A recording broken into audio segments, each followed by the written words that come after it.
We're here. This is a class that I have been told is what people are most excited about when it comes to why am I doing everything right and still not losing weight?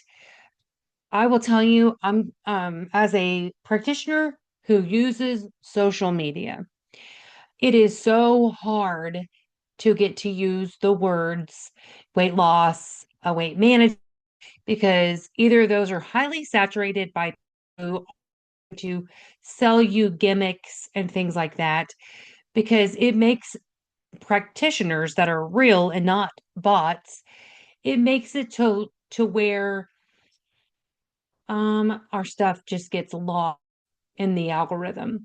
So I always appreciate that if you see me on social media, if you find me as naturopathy practitioner Connie on, if you see me in Menopause on TikTok, if you see me as Self Care University K on YouTube and Facebook, then I recommend that you follow. I recommend that you subscribe. It is easier to find me and subscribe and turn on your notifications than it is to try to find me out in the sea of the bazillion people that are out there because, well, there are people who use they like to use my content word for word, which is wild days. But here's the thing, you could get sucked into the rabbit hole of being in someone's MLM email list, and you're like, okay, this is wild. Where did that practitioner go? Okay, this is such an interesting way to begin this Monday masterclass. But I will tell you, it means everything to me for you to receive the truth. But more than anything, it does make sense for me to tell you about my channels because if I said something and you have a question, message me. I tell my clients and I also tell strangers on the internet to ask lots of questions about the person that is supposed to be the SME, the subject matter expert. Okay. Because if it comes down to somebody using Chat GPT with a long dash or whatever it is, you know that they are just using to be a facade practitioner. You have to really make sure that you're not scamming anyone, making anyone feel icky, because these days it's not just like the yellow pages where you can put, or the white pages, if you will, because that would be for business. It's not like the white pages where you pay money and you get to have your business name be in this ginormously huge book where somebody can just go to the S's and find Self Care University okay and be able to speak to me or call me, right? I don't have a brick and mortar. Everybody knows that I'm a multi state licensed registered nurse. I practice all along the United States of America. So North America is my campus. It is the campus of where you will attend Self Care University. Okay is just where the founding member me it's this is the state I founded it in, and it's just really nice. So, well, let's dive in because I'm so glad you're here. This is going to be short and sweet. Uh, if you're on your drive home, just know that this class is probably about 30 minutes, and then you will have time to for me to stop this video, and you get to ask me any questions. Any. What's nice about the subscription that I have for the women's wellness group is that you get to ask me questions inside our portal. You get to ask me questions that no one gets to see except for anybody who's inside the portal. You get to ask me. Remember, I told you I'm your 24/7 RN. You get to ask me those questions. If you are wondering how in the world do I get into this membership, you are welcome to go to my website, selfcareuniversityok.com, and you are welcome to check out that membership. So let's talk about the hidden reasons why weight loss gets so frustrating after 35. Let's talk about hormones. Let's talk about metabolism and inflammation. most of you know that I am a genetics nutrition nurse, which means I do genetic testing on the nutrition side of things. I don't really find out if you are Native American and which tribe. I don't. It's not 23andMe. It's not like that at all. It is the genetic way that your body um, sees food according to your genetics. That's right. So I take the really like there's like 77,000 plus genes, take it in and bring it into about 25,000 worth of the most recognized genetic issues like MTHFR, celiac, you name it. If you have low omega, high omega, if you have low sodium, we take a look and we go, all right, this once in your lifetime test, we take a look and see what kind of foods are best for you. If you are on your infertility journey, if you are not able to lose weight and you are in menopause, perimenopause, if you are finding yourself so inflamed that you wake up in the morning and you are so swollen in your knees, your feet. There's so many people now talking about that little puffy, fatty part, pocket looking thing that if you looked straight down at your feet and then you found your ankles and you found that little puffy pad that's just a little bit around towards the bottom, between the bottom of your foot and your ankle, that little area, if you have a little fat pocket and you're like, that's interesting, that didn't used to be there. Well, let's talk about inflammation. So today we are going to be talking about one of the most frustrating experiences that people face. And I say people because this is about men and women. It is it's not like your XX or XY chromosomes are going to tell us if you are going to have issues with being able to lose weight or not. It doesn't mean that just because you're a guy that you've got this fast metabolism. It doesn't mean that just because you're a girl that you have a slow metabolism. Okay. So doing everything right and still not seeing the results that you expect. Well, what about if you've cleaned up your diet? Okay, what if you are someone who said, well, I'm eating salads every single day. I'm making sure to include kale. What about if you have started walking? You're like, fine. They said to at least be active 3 times a week for 15 minutes a day. I'm doing it. What about if you joined the gym? You're like, forget it. I need accountability. If I get dressed and I show up and I go to the gym, I'm going to be more likely to do the whatever the hottest, newest, trendiest, workout is. Or maybe I would be more inclined to sit down at the bench press and or lay down on the bench press, whatever it is you do, and get things done, get that iron pumped. What about if you've been trying to cut calories? What if you've been so good to counting those macros and micros and you've tried low carb, keto, intermittent fasting? Or what about you've tried every single diet that has promised results? I hear you. I understand because still the scale doesn't move. Or maybe it does a little and then it stops. It's like your body gets comfortable and it says, oh, do you remember like how comfortable you were when you were 200 pounds? Yes, we love that 200 pounds for you because you were so happy, right? Does any of this sound familiar? Because if so, today's conversation is absolutely for you. One of the biggest misconceptions in health is that weight loss is simply about eating less or moving more. Now, those things do matter, but it's just much more happening behind the scenes. And I'm going to tell you, it's that microbiome. Okay. Let's talk about hormones. Let's start there. Hormones, they influence so many things, and I'm going to list them. They influence your appetite, your energy, your fat storage, your blood sugar, your sleep, your stress response, and your metabolism. Yep. When hormones become imbalanced, losing weight can become significantly more difficult. I do Dutch testing. I do a very specific one. My clients know only the best for them. And I appreciate whenever they've not had hormone testing, or if it's been, a couple of years, I do appreciate hormone testing.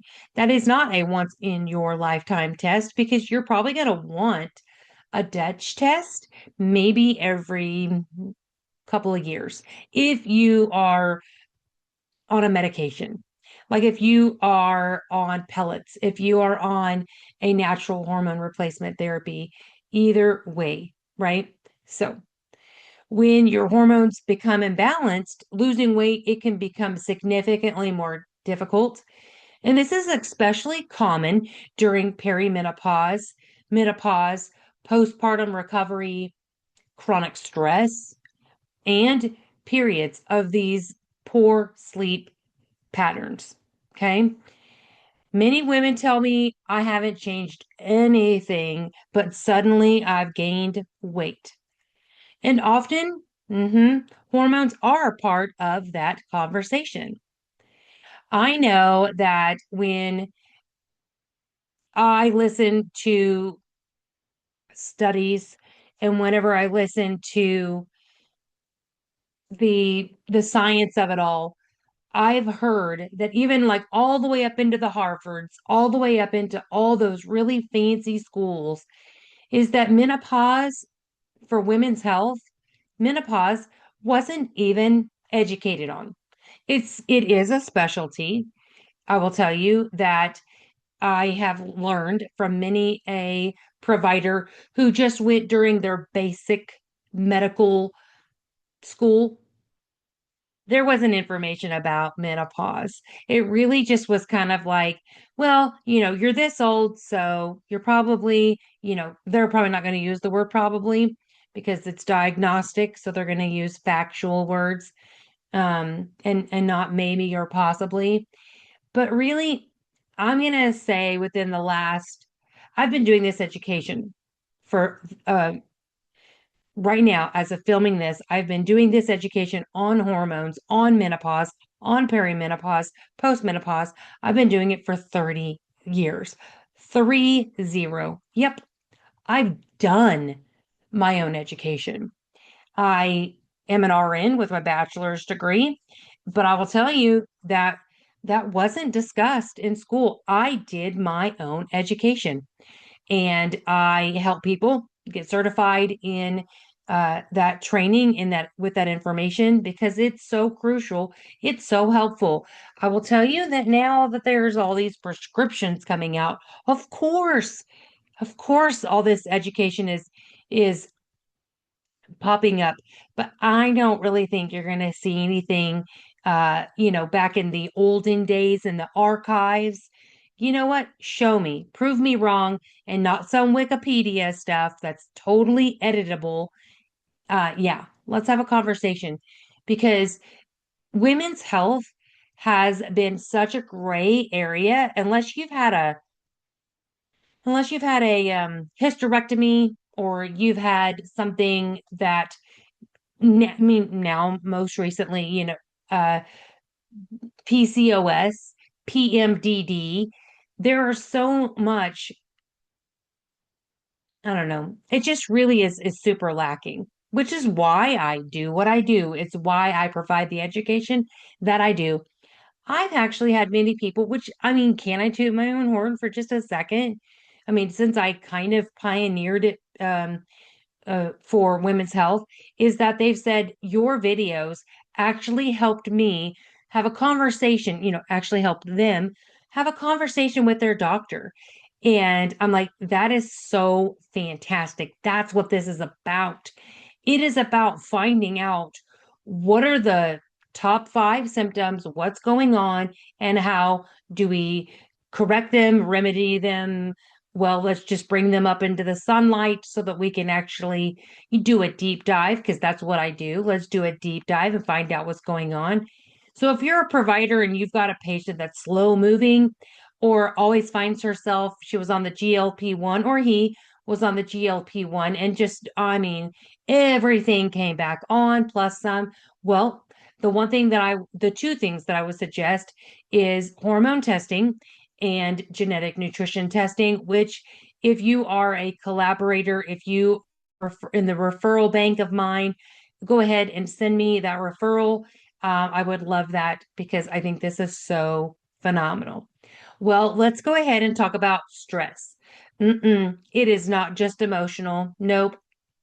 Most people may find that, oh, it's you're just being so emotional. Well, what about it's being situational, right? Stress being situational. Well, what if you're in that situation for years? Remember, like we talked, I believe it was last week, about it being situational. And I'm like, get out of the job. Get out of that job if it is making you so stressed out. Okay. Because stress, it's not just emotional.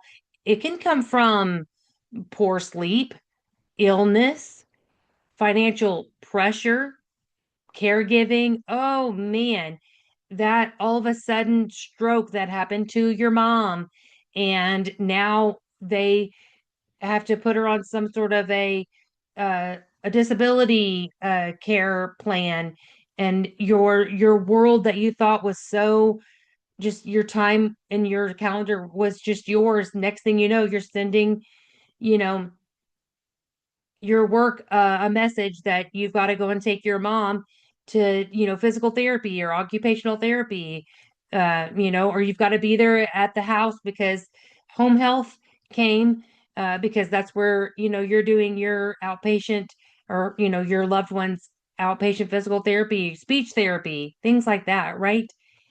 What about chronic inflammation? Do you remember the little puffy part that I told you on the feet on the inside? Yeah.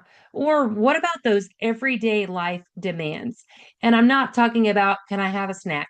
If you are a parent to, I'm going to say, teenagers and below, I mean, I get it. Every day's a snack. Every day, can I go here? Can I do this? Can we do that? Can I have this? Can I have that?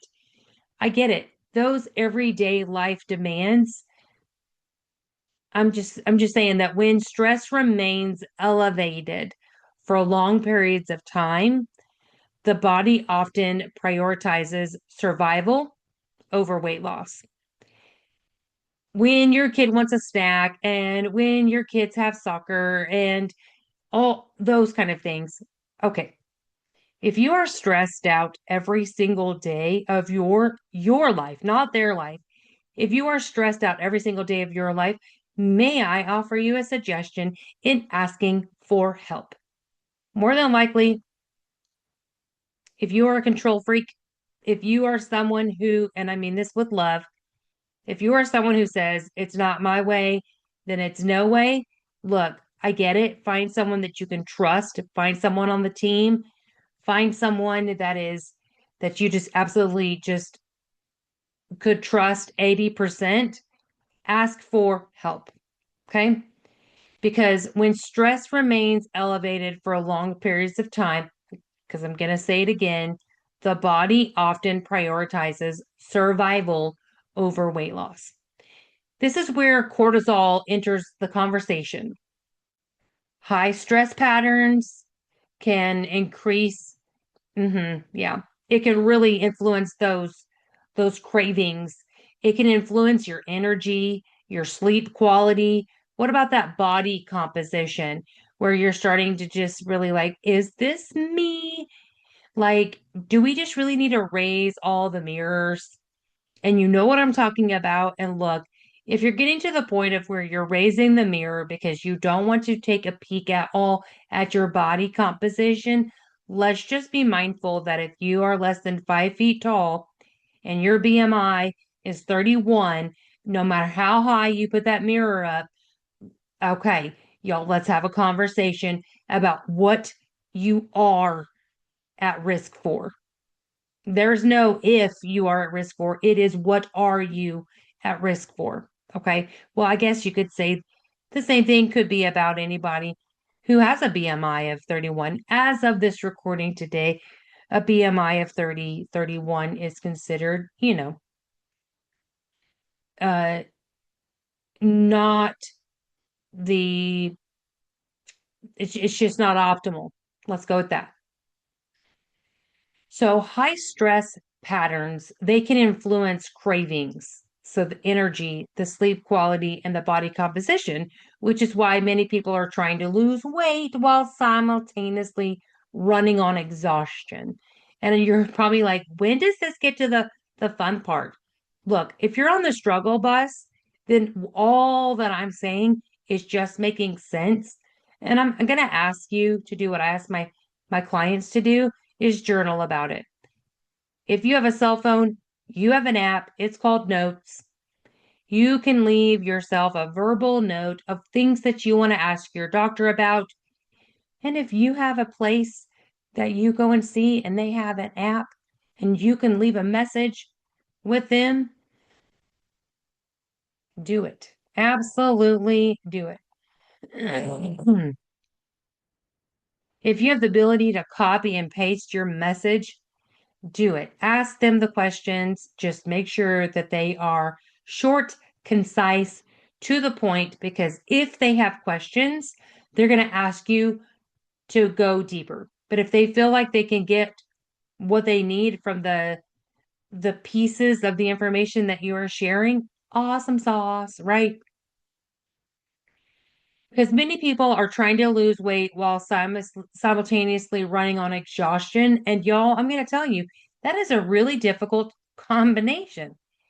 It is really hard to know that you are stressed out and trying to lose weight at the same time. Okay. Let's talk about inflammation. Most people think inflammation means pain.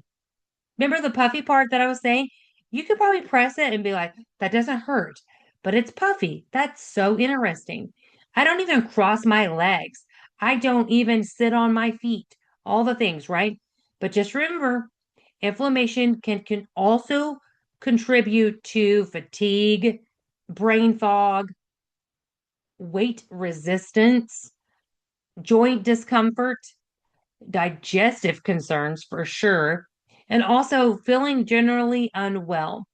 If you feel like every single day or majority of the week that you're just getting home and you are like, I need a nap. My tank is empty. I am done.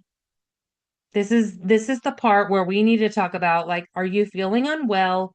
You just need to take a nap. You just want to take a little quick cat nap. You're not eating. It doesn't make you want to go to the gym. Right. If you think about it, when your body's constantly fighting the bear and you feel like you're not eating very well, and then you've got this, like, I just can't even think, my brain can't even process, but you've been on social media all day and you have not given your body a brain break.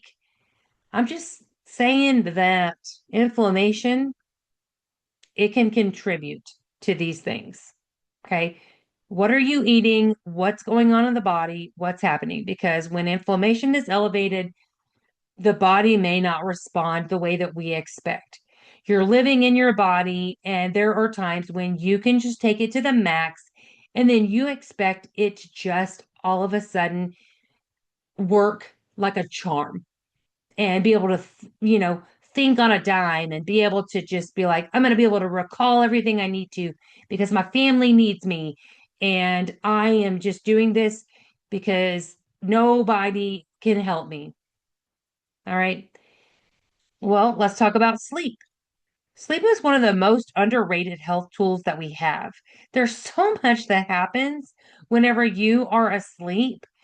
I mean, because when you don't sleep well, those hunger hormones change, your cravings increase, sleep hormones increase, or I said sleep hormones. Well, the stress hormones increase. Recovery decreases. Recovery means like healing time can be one of those, right? And what about decision making can become more difficult?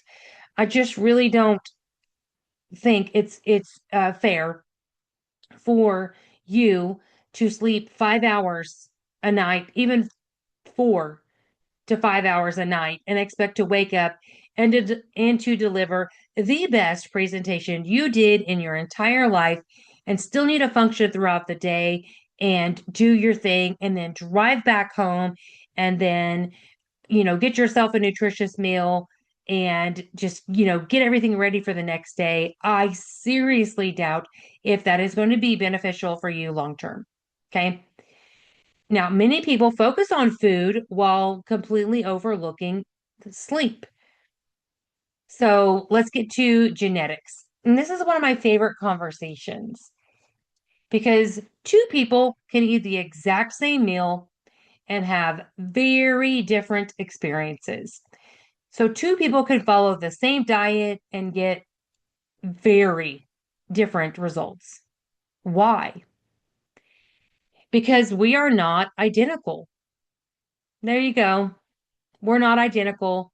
Our genes, like the genetic genes, they influence your caffeine metabolism, your carbohydrate response, your fat metabolism, your exercise response, appetite regulation, nutrient processing, and inflammation tendencies. So maybe we could take a look at, if you started to experience the puffy pad area and you're like, maybe I should get that genetic nutrition testing, okay? Because this is one of the reasons why I offer this testing is because there's stuff that's going on in the body and this is not standard of care. This is not standard of care that is regulated and designed by the healthcare system that is paying for the doctors to treat you in the traditional health insurance world. So, what I do would not be considered standard of care, but is it essential? Yes. Is it needed? Absolutely. Is it covered by insurance? It is covered by flexible spending account and a healthcare spending account. So, hey, let's just take what we can get. If you want to ask me more questions about that, let's talk offline. I would love to. So, the report from the genetic nutrition testing, it helps provide educational insight into how your body may respond differently than someone else's. It is a once in your lifetime test because your genes, they don't change. Yep, I know. Insurance isn't gonna be like, look, so this is once in your lifetime. Yes, let's go ahead and cover it. Now, remember, like I said, if you have healthcare spending account or a flexible spending account, there you go. This is one of those things that people would call a boutique health service. And I don't mind it because when you go to a boutique, are you like, yes, this is something I cannot find just anywhere. I kind of appreciate it for myself and for you, right? So many people finally begin understanding why certain approaches never worked for them whenever they are hearing me provide them their results. And then, perhaps most importantly, my clients and you will stop blaming yourself, right? Because your body is not failing you. Your body's just different, and that's okay. And understanding your body actually helps create better decisions moving forward, right? Yay for that. Now, before we finish today, I do want to leave you with this. If you are struggling with weight loss, please don't assume that you're lazy. Don't assume that you lack willpower or that you're broken. Instead, become curious because I'm curious, right? But here's some questions to ask. Oh, here we go. How am I sleeping? How stressed am I? What symptoms am I experiencing? These are things to journal, okay? These are things to write in those notes. What patterns am I noticing? I mean, this would be a question that maybe you could ask, but maybe now that you've listened to this, could hormones be involved? Could your hormones be involved? What about inflammation? Could inflammation be involved? Or could your body simply need a different approach? Because normal doesn't always mean optimal. And sometimes the answer is not working harder. Okay. Sometimes the answer is just not working harder. It's seeing me. Let's work smarter on this. Okay. Because sometimes the answer is understanding your own body, understanding your own body better. So thank you all so much for joining me today. If you'd like to learn more about hormone support, metabolism, or the genetic nutrition testing and the hormone testing, I do invite you to visit my website or schedule a free consultation. It's 20 minutes, non-diagnostic, and let's just see which opportunity could or is best for you. So thank you all for being here. Be sure to subscribe, like, do all the things, make a comment, do your thing. I love it. And I will see you all next Monday for the Monday Masterclass.